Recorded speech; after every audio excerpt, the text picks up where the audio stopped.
So tonight we are very fortunate to have Loren Khogali, who is the executive director of the ACLU of Michigan here. And now I want to remind you, the ACL is a nonpartisan and a nonprofit organization, and it was founded in 1920. So it's a long time organization. We only have 38 years compared to their over 104 years of existence. Loren is here to give us an educated view of what is contained, and she can't cover the whole document, but she will talk about parts of it. When she is through, we will have time to ask questions, and keeping in the spirit of HASP, we always make sure it's just a question and not going into our life stories before we begin the questions, even though we all have great life stories, and I know we do, and we are very qualified to be asking the question. So Loren began her legal career as a law clerk to the Justice of the Superior Court of Massachusetts. She joined Detroit's the Federal Public Defender Office, now the Federal Community Defender Office, advocating on behalf of people charged with federal crimes and unable to afford an attorney at the trial, appellate, and post-conviction stages. During her 13 years at the Federal Defendant's Office, she participated in the development and leadership teams for the court's reentry and alternative prisons. In 2022, boy, she would really be old, wasn't she? You know, I always have trouble with my years.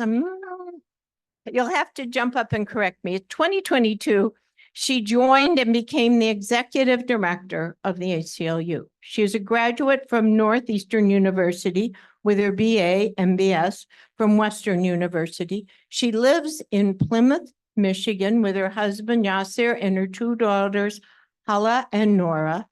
And she is such a great mom. After this presentation, she will drive back to be with them because she likes to wake up with them in the morning and be with them. So we thank you for doing that for us. Oh, thank you.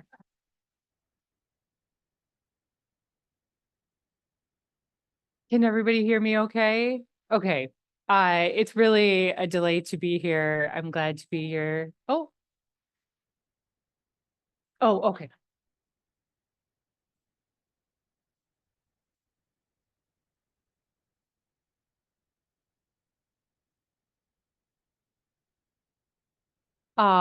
It's really my pleasure to be here. We actually have an office, the ACLU in Grand Rapids, so I'm out this way quite frequently. We have a policy advocate who I think has actually been to speak with you, particularly about drive safe legislation. Last year, her name is Liz Balk. We have an amazing senior staff attorney, Miriam Ackerman, in our West Michigan office, as well as two organizers who are working with the many clerks around West Michigan as we head into the election season, as well as a legal fellow that rotates every 2 years for us. So we have a presence in West Michigan, and I will just say, like, this has been, I think, a community. We're newer to West Michigan. We've only had a brick and mortar office here probably for about 15 years now. I think that's about right. But it is a community where we continue, I think, to see more and more opportunities to collaborate with community partners and do a lot of work around civil rights and civil liberties. And so it's been really exciting to continue to develop that work in West Michigan. So as Claudia said, my name is Loren Khogali. I'm the executive director at the ACLU of Michigan. Our largest office is in Detroit. As I said, we have a second office in Grand Rapids because West Michigan has been such an incredible growing community, and we knew it was important to have a presence here. And then we keep a small office in Lansing because we also have a political department that engages in lobbying as well, though we are a nonpartisan organization. And Claudia mentioned that a large part of my career thus far has been as a federal public defender. That is something that I wear really proudly. I will always keep a little part of my heart for that work. And it's a really important piece of why I'm at the ACLU now. I often think the defense of the Constitution is messy, and public defenders in some ways know that better than anybody else.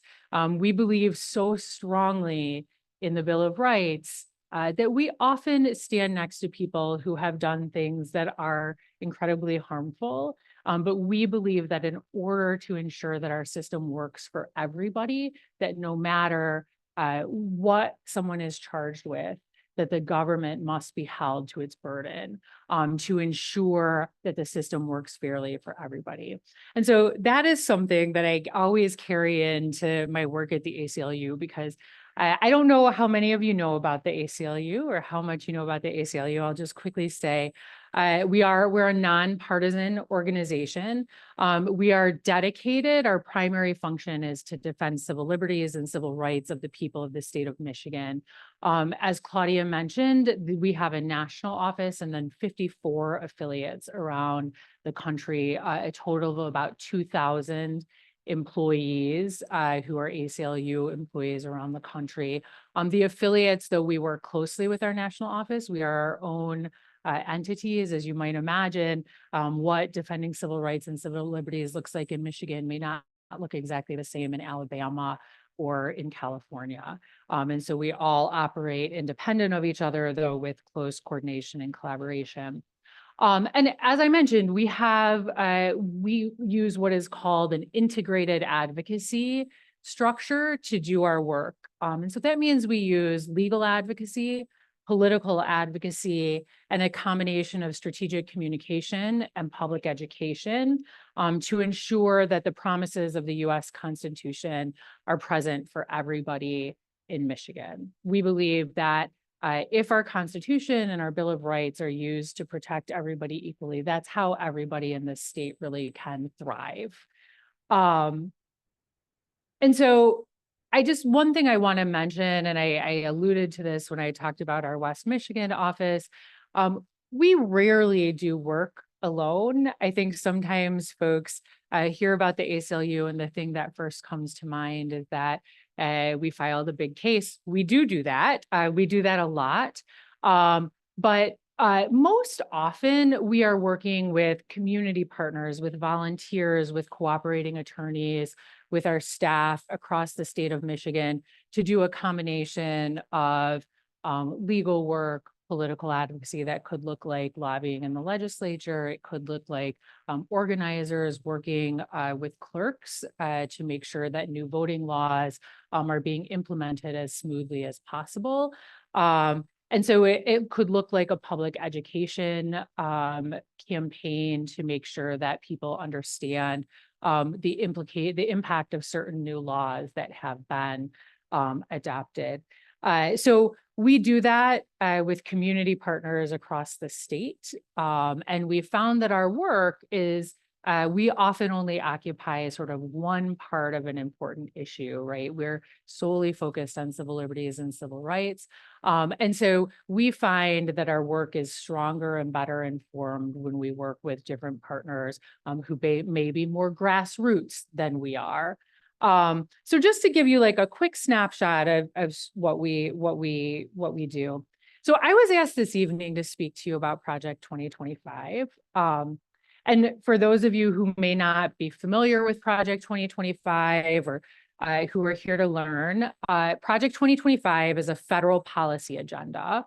It is essentially a blueprint for a restructuring of the executive branch. And it was authored and it was published by the Heritage Foundation in partnership with some former members of former President Trump's administration. It is, for those who may not be familiar with the Heritage Foundation, it's a longstanding conservative think tank. And as Claudia mentioned, the publication we're talking about, which is actually called the Mandate for Leadership, it's part of Project 2025, is over 900 pages long. And the reason it's 900 pages long is because it essentially sort of walks through the executive branch and explains how each federal agency would be restructured to consolidate power within the executive branch. And you may wonder why this is important to the ACLU, why Project 2025 is important to the ACLU. But one of the things I will say is that over the last 8 years or so across the country and in Michigan, we've really seen what we think of as unprecedented threats to the most fundamental tenets of our democracy. And we're seeing this occur at the federal level, at the state level, and at the local level. And those threats have implicated civil rights and civil liberties that the ACLU in its 100 years have, long fought for. That includes reproductive rights, the rights of LGBTQ people, immigrant rights, and most importantly, voting rights and democracy, which we view as really the cornerstone of a functioning democracy. And so the idea of consolidating power in the executive branch as an organization that believes that the government, right, should not interfere in people's rights to make decisions about things like their bodies. It undermines that consolidation of power has the potential to really undermine what we think of as the basis for a democratic society. And it really is a key trait of authoritarian governments, that consolidation of power and sort of unfettered ability for the executive branch to be able to sort of reach into communities and dictate, use its power to achieve its mission without any checks and balances. So the intent of Project 2025 is that it be operationalized or implemented in the first 180 days of the next conservative presidential administration.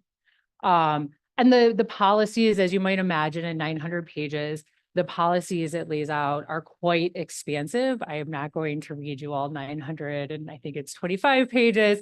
I'm not even going to talk to you about everything that it talks about. What I will focus on are the areas that are particularly important to the ACLU. So areas that we believe have direct impacts, potential impacts on people's civil rights and civil liberties. And just to give you a sense, when I say it's expansive, it impacts education, taxes, infrastructure, reproductive rights, immigration. One thing that I do think is important about Project 2025 that sort of is consistent across the board is that it has a disproportionate or the potential to have a disproportionate impact on minority communities.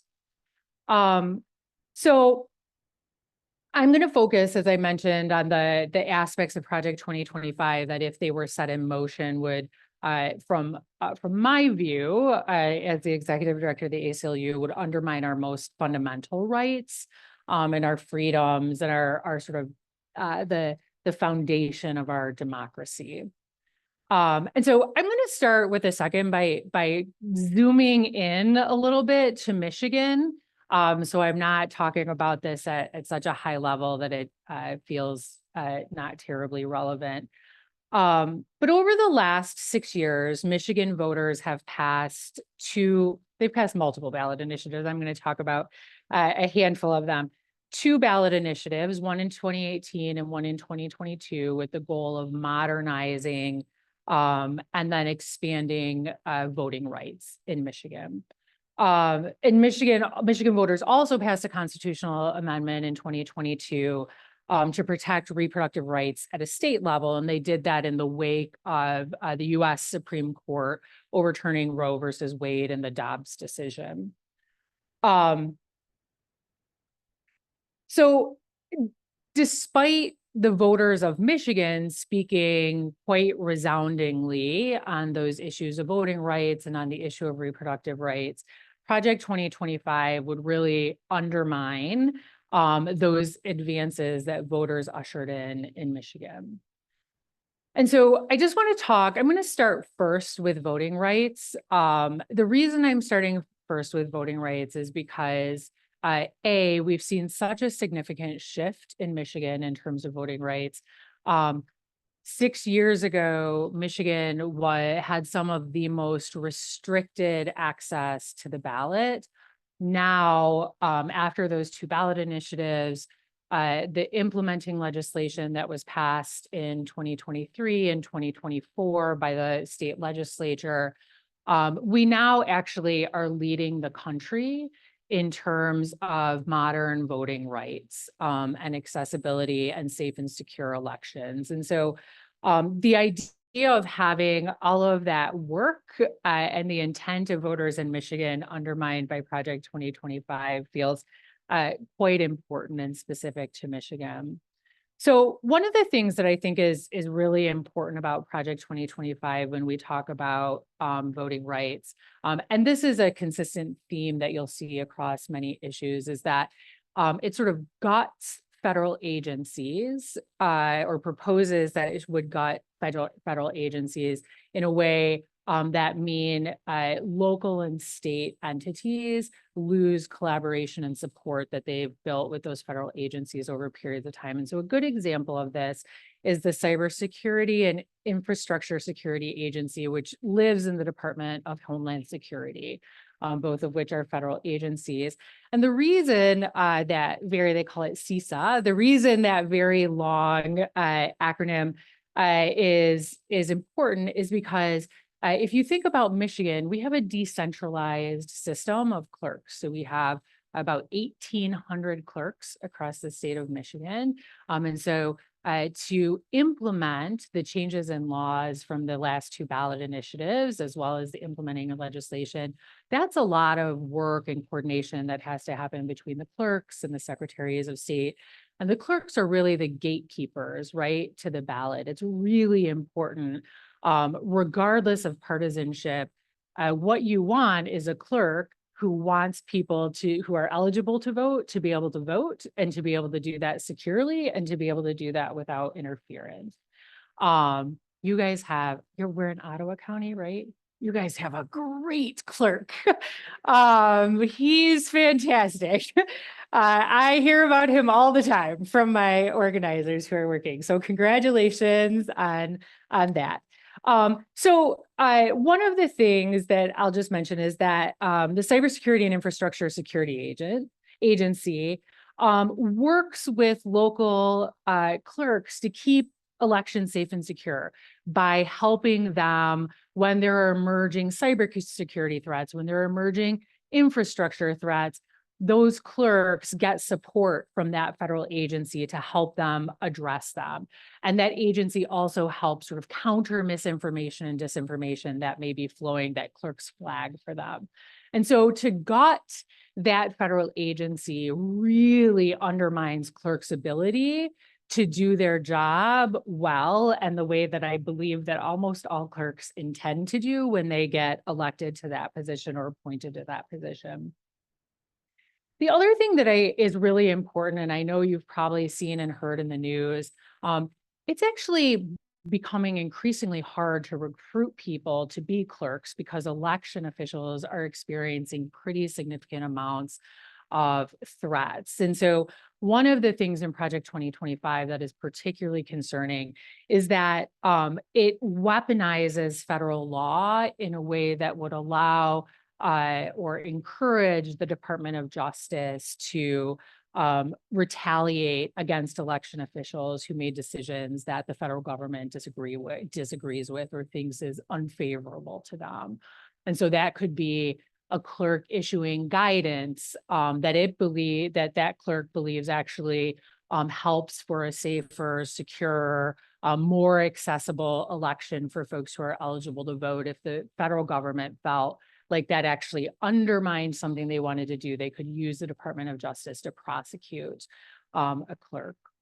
And then the other thing I just want to mention that I think is really important is that some of these laws that the Department of Justice has historically used to protect people from intimidation when voting. So think about things like when the Ku Klux Klan would try and intimidate Black people from being able to exercise their right to vote, the Department of Justice would use federal law sometimes to civil rights law to prosecute to stop that from happening. But what this would do, and the way that is sometimes used now is, and we've seen this in Michigan, actually, at a state level, the Attorney General, there was a case called Berkman in which the ACLU, the AG brought a prosecution against people from out of state who were placing robocalls, particularly to minority communities. In this case, it was particularly Black communities, and providing information that was incorrect, essentially saying if they showed up to vote, they would be placed on this registry where they would be surveilled, was sort of the gist of it. And the Attorney General prosecuted that case. The case ended up being appealed, and we filed what's called an amicus brief, or a friend of the court brief, in support of the Attorney General's position. We had a little dispute about a First Amendment issue, but like overall supporting the Attorney General's position. And so here, that those laws that are used for prosecution of people who are spreading misinformation or disinformation, who are infringing on people's civil rights when they're trying to exercise their right to vote, would be flipped and sort of used instead to create a barrier to voting. And so that's a really troubling reinterpretation of how federal law could be used. I will say there are many other ways in which Project 2025 imagines an impact on voting rights. Those are a few really important ones that I wanted to raise for you. I'm happy to share some resources afterwards. There are some great resources out there that have really distilled different portions of Project 2025 down into sort of sharing impacts and particular issues that I can email along if that would be helpful to people. So I'm going to shift gears for a second and sort of move on to this next piece where the Michigan voters spoke quite loudly by passing a ballot initiative. Subsequently, the legislature passed the Reproductive Health Act through the state legislature, and talk for a minute about reproductive rights. And so in Michigan, as it stands, and this is not the case nationally, in many places, many states across the country, we are seeing reproductive rights rolled back, including, I'm sure there was a national story last week about a young woman who died after not being able to, in a state where there was a complete and total ban on abortion, so not even emergency care. She was unable to get access and subsequently died. So in Michigan, reproductive rights are quite well protected based on the ballot in the constitutional amendment that now reproductive rights are protected under our state constitution as well as through state statute. However, there is a really important piece of Project 2025 that imagines federally rolling back access to abortion and really constricting nationwide access. And one of the ways it would do that is by reversing the Federal Drug Administration's approval of mifepristone, which is a medication that is very commonly used in medication abortion, and also reviving a 19th century law that's called the Comstock Act. And essentially what that would do is ban any medication related to abortion, equipment, or materials from being sent through the US mail. And so that would become a prosecutable offense. And so those are pretty significant ways in which we would see, I think, at a federal level, an impact that's really inconsistent with the way that our state thinks about reproductive rights. And I want to acknowledge, like, there is a wide spectrum of how people think about reproductive rights in Michigan and across the country. But this fundamental right to health care for people who need access to abortion is incredibly important. And so we see the US Supreme Court continue to chip away at those rights. Some states, including Michigan, have been able to sort of hold the impact of the US Supreme Court's decisions off of the state. But this would be sort of a backdoor into sort of imposing those changes. And then I'm going to talk a little bit about immigrant rights. I think for many communities, this is one of the most terrifying pieces for folks because it impacts their families and their livelihood. And I will just share personally, I'm married to someone who came to this country as an immigrant who naturalized many years ago. But I worry significantly if we started seeing things like the rollback of people's naturalizations. Like for me, it could actually impact my family and my children. And so I share that not because this is particularly personal, but I think sometimes we don't think about how far-reaching some of these consequences might be and how they could actually impact our communities, our neighbors, people our kids go to school with, people we play cards with, people we're in book clubs with. And so one of the things that is imagined in Project 2025 are mass deportations of people who are immigrants to this country, who have varying levels of status. So prioritizing people who do not have legal status, what some people refer to as undocumented people in the country. I know in West Michigan, you have a fair number of folks who come as migrant workers and travel back and forth from Michigan. And so targeting people who are immigrants to this country for mass deportation from the country. There are laws in place that do not allow federal agencies to raid places like churches and schools and things like that, lifting those restrictions. I will just share a quick story. There are a handful of cases from being a public defender that I will carry with me for the rest of my life because they were so impactful. One of the things there was under the Obama administration, there was actually quite a constriction on immigration and a real movement to in Michigan, people who were coming in from other countries, especially sometimes to Canada, there was a real movement to criminally prosecute people through the federal government for things like illegal entry into the country, so sort of immigration-based offenses.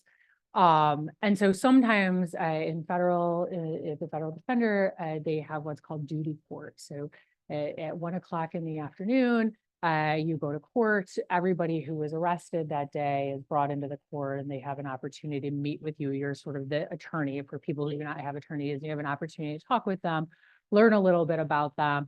This is when they're going to make their first appearance in court, potentially have some sort of bond hearing. And I walked in and I saw this man sitting on the bench in court, and he was completely in plain clothes. He wasn't in jail greens. And I said, tell me, like, why are you here? What happened?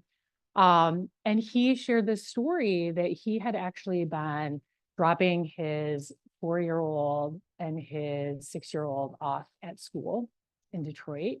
Was driving. What he was wearing was like, it looked like me when I sometimes have to run my daughter to middle school. I had like my pajama bottoms on, a sweatshirt, and a pair of like sandals or something. It's exactly what he was wearing in court. He had taken his 2 daughters to school, and ICE, it might have been Customs and Border Patrol at the time, I can't remember, but one of the immigration agencies just executed a raid because they knew that there were a lot of students who attended that school who had parents who did not have legal status in the country. And they arrested him, and he had to call his daughter's teachers. They had an emergency plan, and his daughter's teachers came and took those little girls from the car and took them to school. And so I know sometimes, I think particularly with immigration, there is a face that sort of gets painted on what immigration is and who immigrants are. And I think it's really important to remember that everybody who's in this community or our communities, that they really are the people that our kids go to school with, and they really are the people that we work with, or that we play cards with, or sometimes they're the grandkids of the people we play cards with or in book clubs with.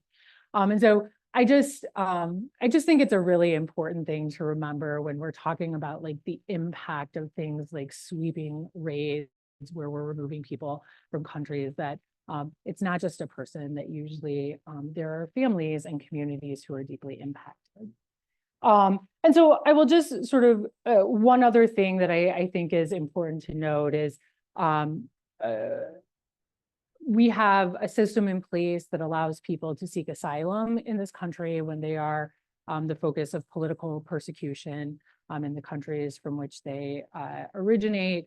Project 2025 envisions dismantling that asylum process. So essentially there is little to no access to the US through an asylum process. So one of the things that I think I really want to emphasize here, and I said this at the beginning when I started talking, is that one of the really concerning pieces of this is that Project 2025's intention is to really consolidate power in one part of the government, and that's the executive branch here. The challenge with that is the reason our government is structured like it is, and goodness knows it does not work perfectly, we all know that, is that it has checks and balances built into it.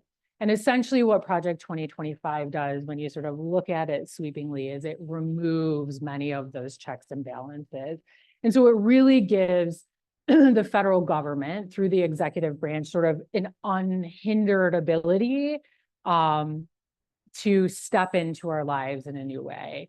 And so I'm going to shift gears for another second to another issue that is sort of a core issue for the ACLU, which is First Amendment rights to dissent and First Amendment right to criticize the government freely. And so one of the things that I think about this sort of section of Project 2025. So I'm thinking about First Amendment speech, the right to criticize the government, the right to be free from surveillance. I think of that as sort of like weaponizing the White House. Like these are ways that the White House, the executive branch, could use its tools to really free itself from the restrictions that we have in place through laws to protect our civil liberties, our civil rights, our privacy, our right to speak freely. And so just to give a little bit of history, since President Nixon was held accountable for using the Department of Justice to retaliate against his political enemies, the Department of Justice's, and I don't want to assume the Department of Justice is sort of the arm, the enforcement arm of the executive branch of government, so it can engage in criminal prosecution. It is also the legal department that protects our civil rights. The independence of that department has been like a really fundamental norm to one of those checks and balances to make sure that presidents don't overstep. And so there was recently a case in front of the US Supreme Court, Trump versus the United States, where one of those guardrails was removed, essentially saying that the president any president cannot be criminally prosecuted for what are called official acts, that including actions that are taken by the Department of Justice. And so why that's important is because it really opens the door to the executive branch being able to do things like bring cases against voters or protesters or journalists or abortion care providers or their patients because that check and balance has been used. So if if those folks are considered perceived as being critical of the government, they can be prosecuted or persecuted through these ways. And so like other ways that I think we've seen talked about and some worries about is like this idea of dismantling the Department of Education, which I'm not going to dive too far into, but one of the things that's really concerning about that is it includes thinking about cutting funding to schools where they are having sort of academic discussions about things like race or gender. So so when I say sort of weaponizing the White House, I'm talking about using the executive branch of the government essentially to retaliate or to remove things that it disagrees with. One other thing that perhaps this is particularly of interest to me as a former public defender, but we talk a lot. I hear people talk all the time about people being concerned about the way social media tracks them or the way they get sort of targeted advertisements and not realizing that your information is being collected. Well, the government can't actually collect your information without a warrant in most cases. And we actually have laws in place that sort of create those checks and balances.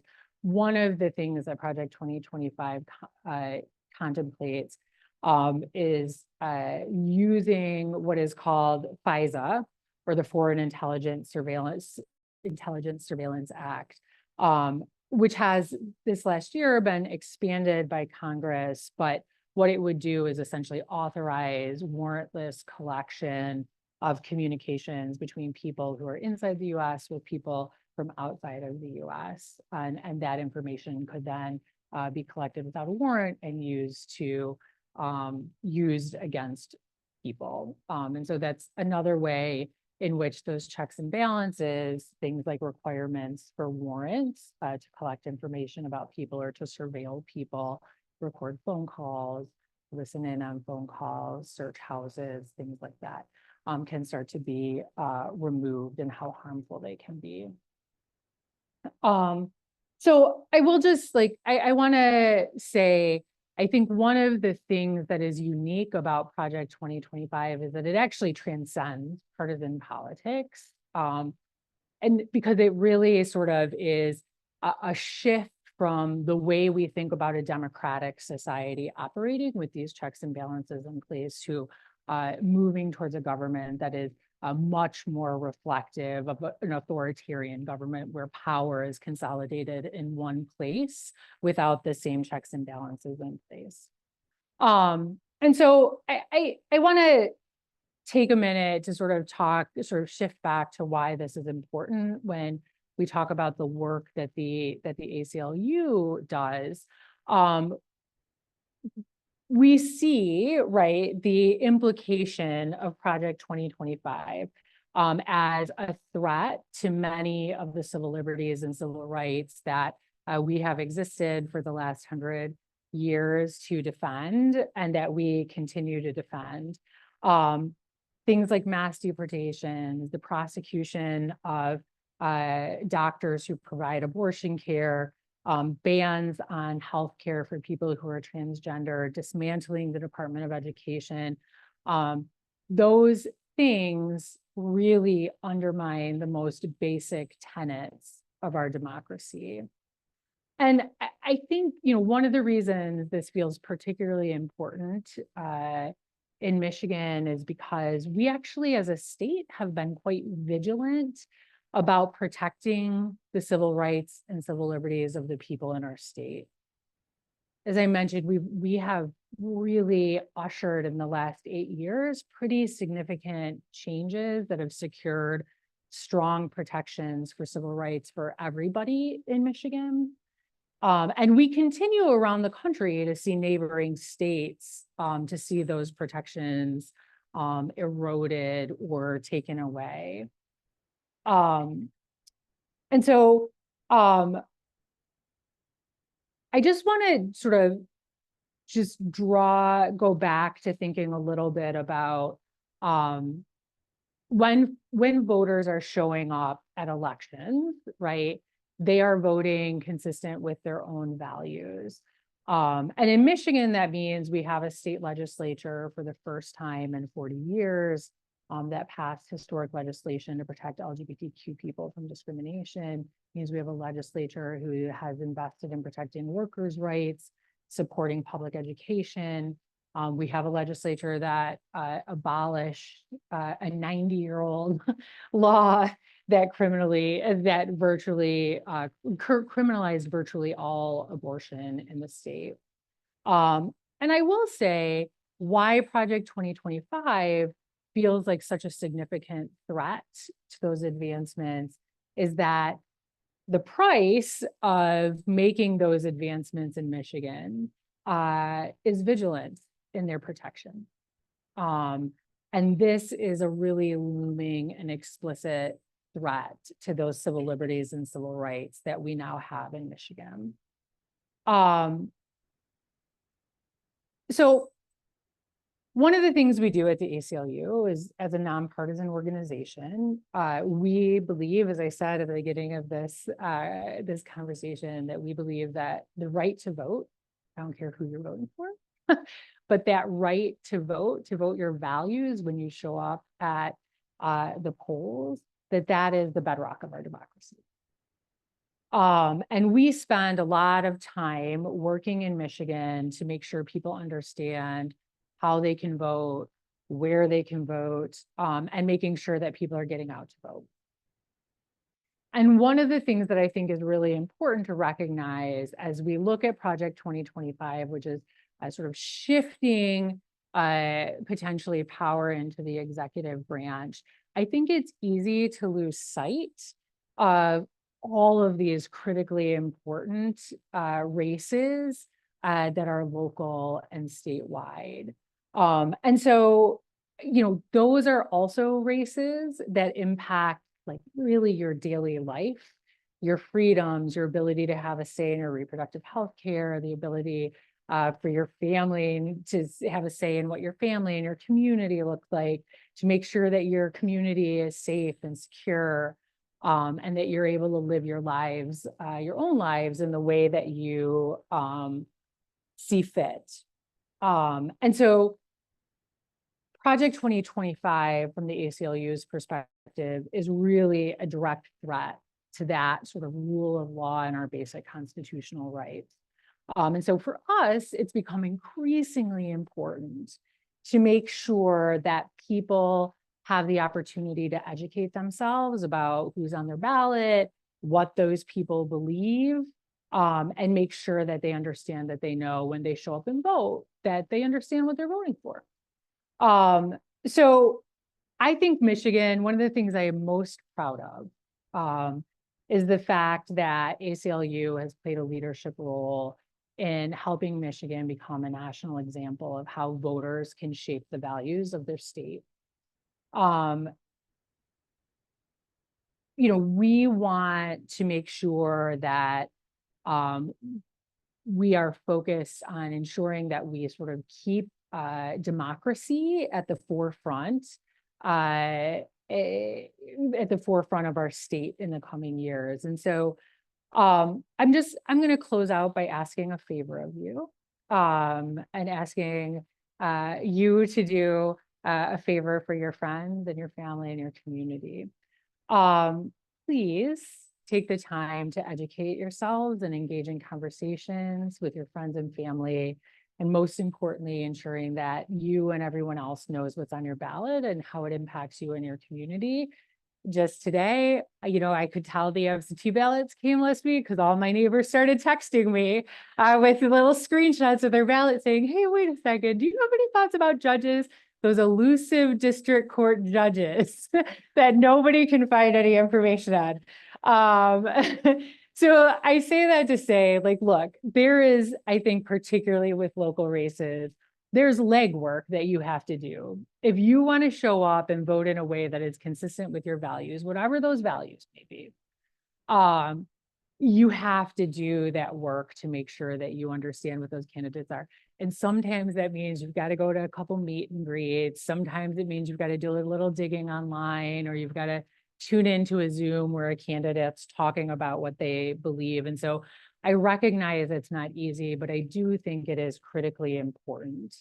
So in Michigan, I'm just going to say, like, I think especially in presidential election years, all of the attention becomes focused on presidential candidates. It's like sucking the air out of the room, and they are extremely important, right? For the reasons we talked about.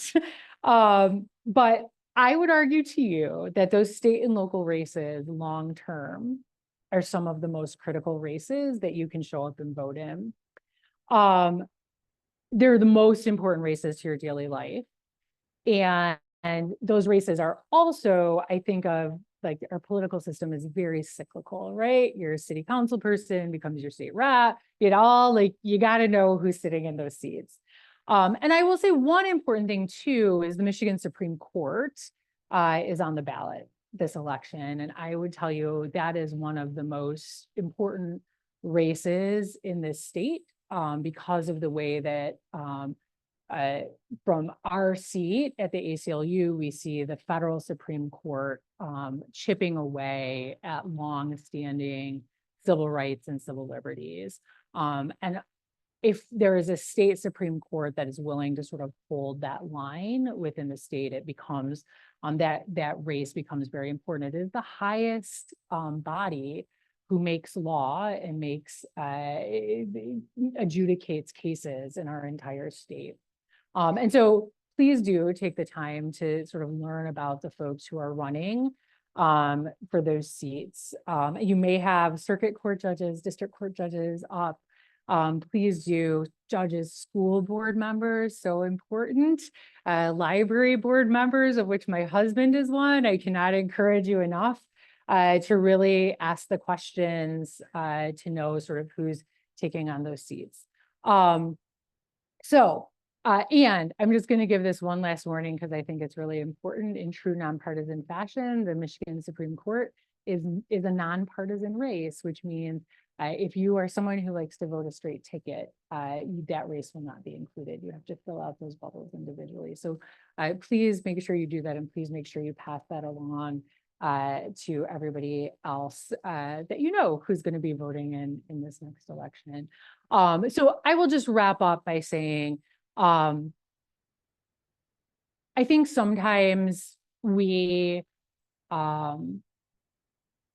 Michigan, from my perspective, because of the work that voters have done, because of the important work that elected officials in the state have done and local governments have done, we're in a little bit of a bubble where civil rights and civil liberties are quite well protected. And I think it's sometimes easy to see something like Project 2025 and not really appreciate the impact that it could have on our state. But I assure you that Project 2025, were it to come to fruition as it is presented,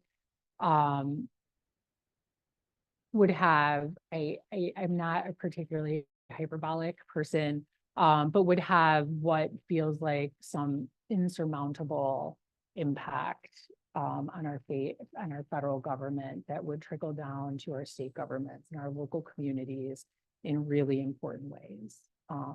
And so I don't think you need to read all 925 pages of it. There are a lot of resources out there that have put together some nice sort of summaries where you can look at issues that are particularly important to you. And I'm happy to share those resources so that you can all take a look at them. The ACLU actually has done a whole sort of breakdown of Project 2025 as well, which you can find at aclu.org. So you should feel free to look at that, but there are some other really nice resources out there as well. So I will just say thank you very much for having me. I'm happy to take any questions, Claudia, or Am I in control? Can I?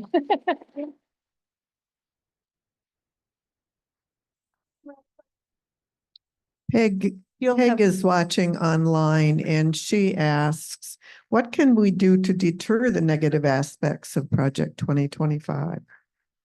So that's a great question. I think there's sort of two primary things. One, I think taking the time to understand what's in there. So I think to come hear about it is important. Reading about it is important, and understanding and being able to explain to people the impact. Two, voting would be the most important thing that I think you can do if you're worried about Project 2025 is showing up and voting. And then I feel like it's really important to say this to people, run for something. I will just tell you, like, my husband came home one day and was like, oh, someone told me there's a library board position open. I was like, well, you should run for it. And he's like, no, I can't run for it. I've never run for anything in my life. I said, just fill out the paperwork. Like, it's fine. And he's been on the library board for the last 3 years. And it's, I think, been very rewarding for him to understand better and be more connected to our community. But he's also been there for really important discussions. We can have principled disagreement in our local government and our state government and our federal government, right? That's okay. Plurality of perspective is what makes this a very rich country. That is what makes a functioning democracy. But people who are willing to engage in principled disagreement and sort of live with wherever that principled disagreement leads you, and continue to advocate for your values, that's critically important. So run for something.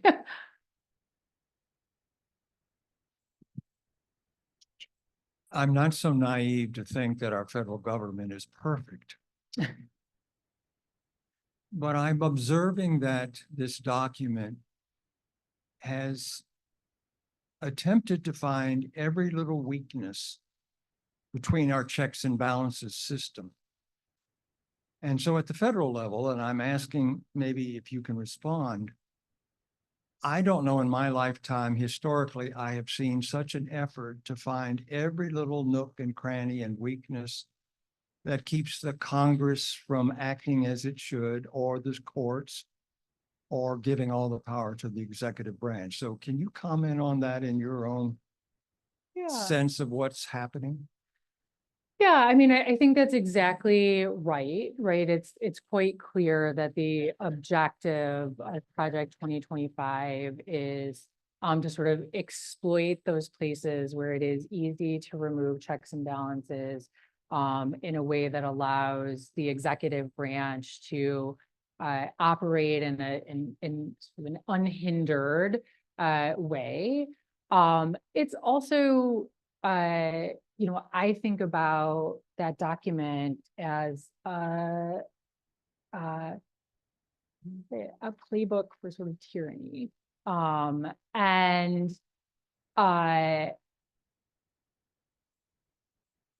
I worry that some of the impacts of it, were it to actually be implemented, and I will say, like, I should also say, I'm going to share a personal worry. Organizationally, I'm going to say the ACLU, no matter what sort of happens, if we see the Project 2025, start to come to fruition, you can look right on the ACLU's website.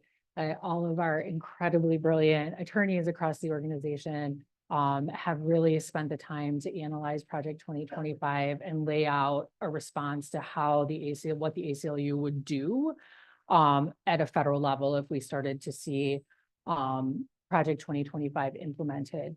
That being said, some of the damage, if it were to move forward, would be extremely long-term, and it would be very hard to reverse.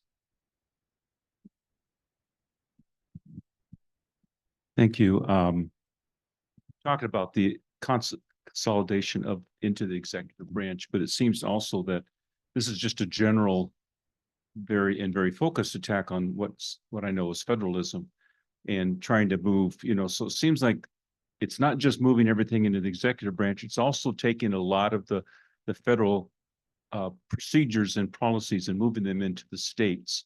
And am I correct on that? And if I am, what would be the danger of having these things to put more into the states as far as being federally controlled? So I think that is correct. Sort of two things. I just want to sort of note two things. There are important things that I think we want our federal government to have the opportunity to sort of ensure that we need our rights, our civil rights and our civil liberties to be protected across our country, right? Those sort of fundamental rights that exist in our Constitution, that exist in our Bill of Rights. And so while the states have an incredibly important role in protecting those civil rights and civil liberties, what Project 2025 does is it's not just about moving power into the executive branch and moving some functions to the state. It's really about removing the power, both any hindrance at the federal level for the executive branch to sort of use its power, and really removing the power of the states to respond to that if they disagree, right? And that, I think, is really what the problem is there is an extraordinary power imbalance there. So all of those checks and balances within the federal government and between the federal and state governments really are removed. We have a question online. Can you please repeat what you said about the intention of the authors of Project 2025 with regard to implementation? I think I think I said two things. One, I think I said that the intention was sort of the primary intention was to consolidate power into the executive branch and to remove those checks and balances that sort of work to ensure that our Constitution functions as it's intended to be. The second thing I said is that the intention is to implement Project 2025 within the first 180 days of the next conservative presidential administration. I have a question. Who instigated Project 2025? Who thought of this? Who wrote the 900+ pages? Why is this being brought to us at this point? And how do we just flat out vote against it? Boy, you're really trying to entice me into answering some questions I think I'm not supposed to. I'll say this. Look, I'm going to be straightforward here. As I said, like the Heritage Foundation is the think tank, which is a collaborative of a number of conservative organizations, is who sort of led the writing of Project 2025. We know that former members of the former President Trump's administration partnered with the Heritage Foundation in writing Project 2025. We are a nonpartisan organization. I'm going to say that. That being said, we know that there are real implications to this presidential election. And so I am certainly not here to tell anybody who to vote for. But I think it would be silly to sort of not acknowledge that Project 2025, right? I would encourage you to look on the ACLU.org's website. Their policy departments there spend a lot of time analyzing the candidates' positions on different policy issues that are ACLU policy issues. So not everything, we're not talking about taxes on the ACLU website largely, but civil liberties and civil rights issues. And you can sort of just, you can read yourself and educate yourself about the positions that the candidates take with respect to civil rights and civil liberties that may be important to you.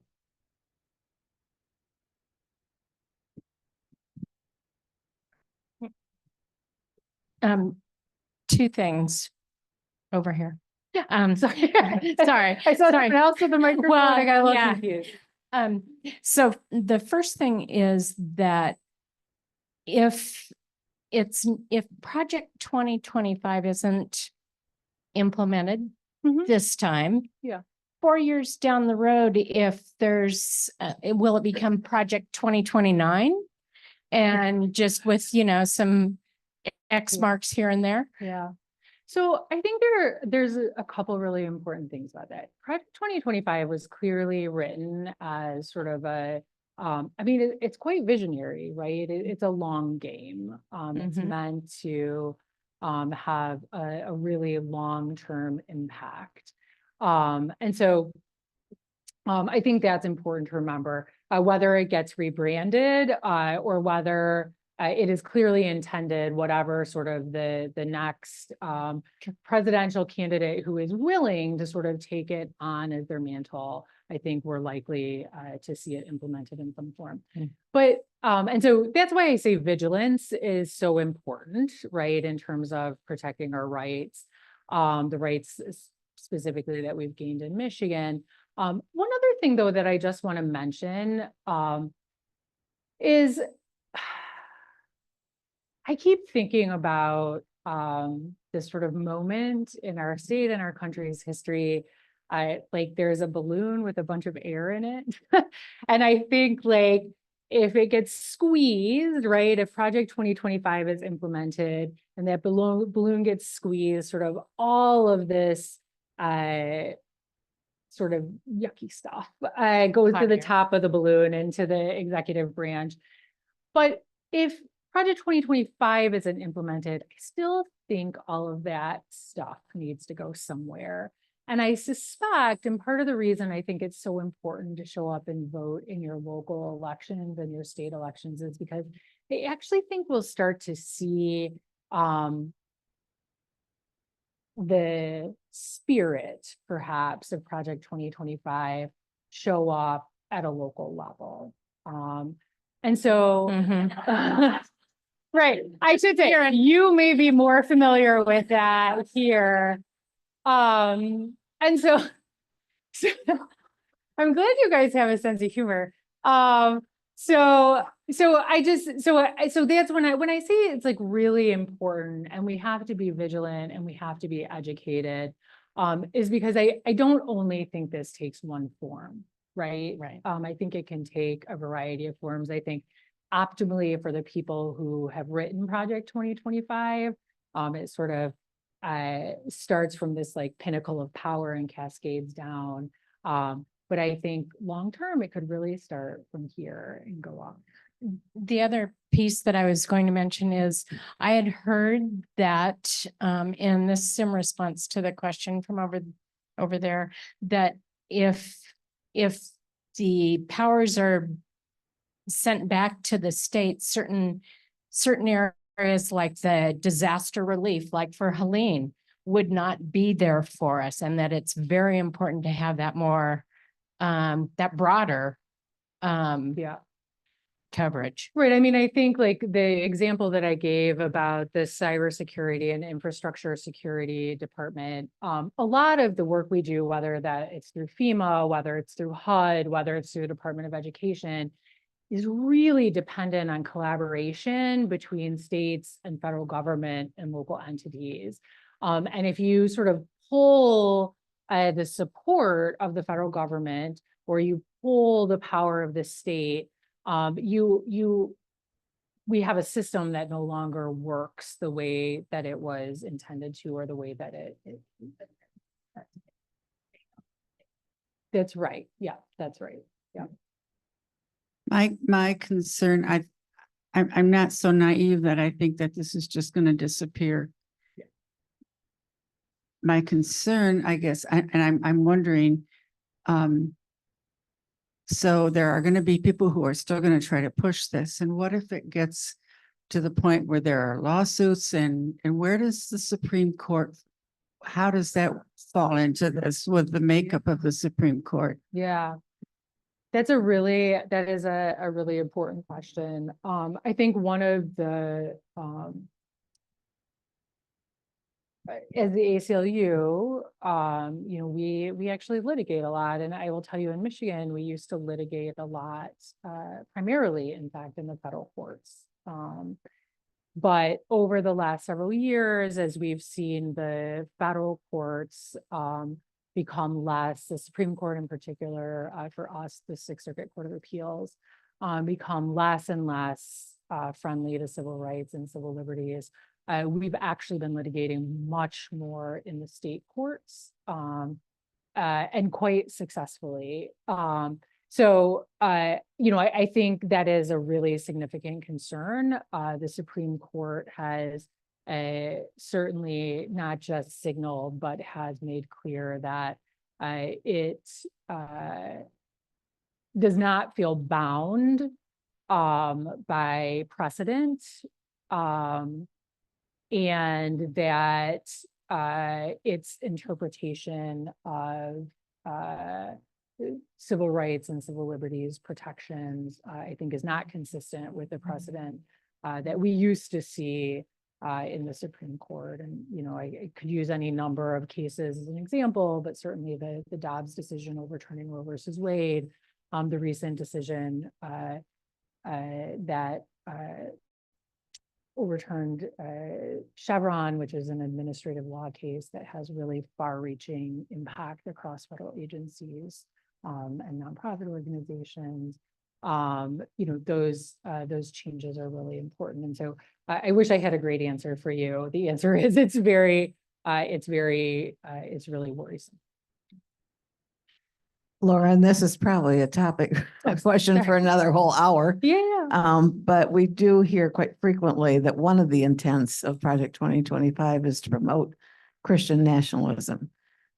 Is there a way to just summarize for us how that would, what that would look like? We're kind of seeing examples in Ottawa County, but at the national level, what?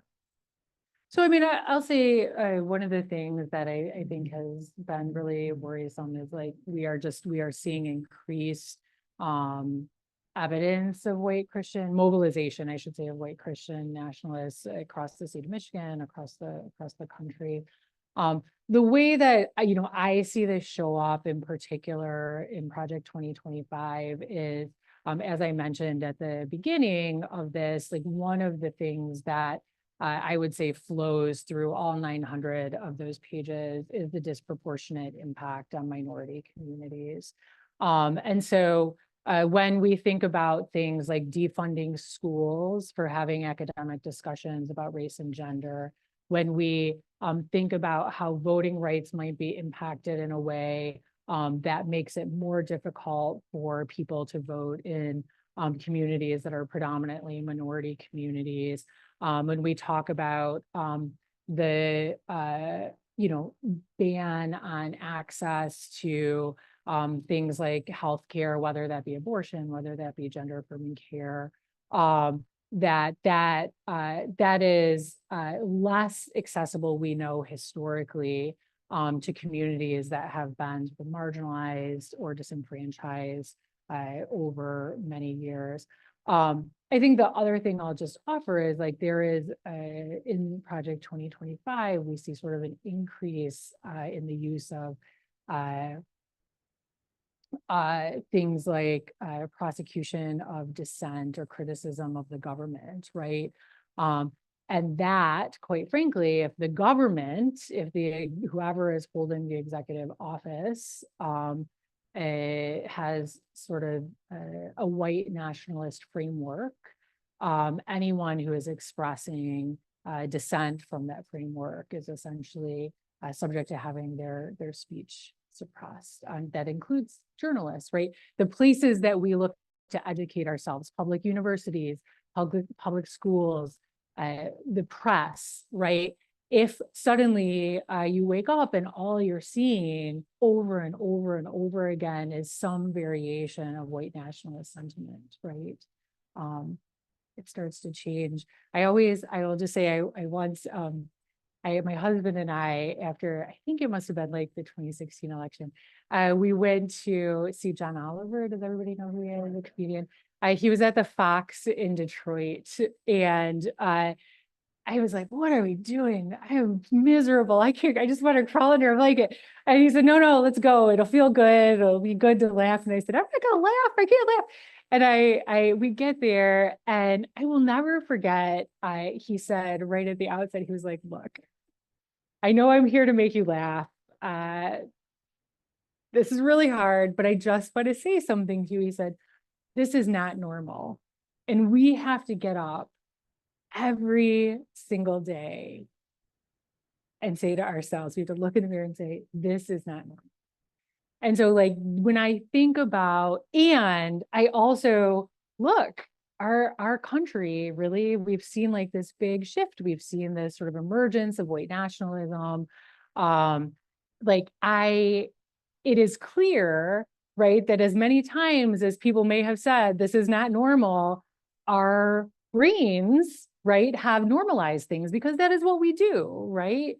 And so I worry, right, that if we see things like suppression of speech, suppression of dissent, surveillance of our private information, our healthcare information, other private information, that we start to normalize that unintentionally, and the spectrum just keeps shifting and shifting and shifting. And that feels like a really important thing to remind ourselves, right? The human brain does weird things to accommodate whatever situation we're in. In his campaign ads, Donald Trump, if not disavowing the 2025 project, has tried to distance himself from it. Do you put any stock in that?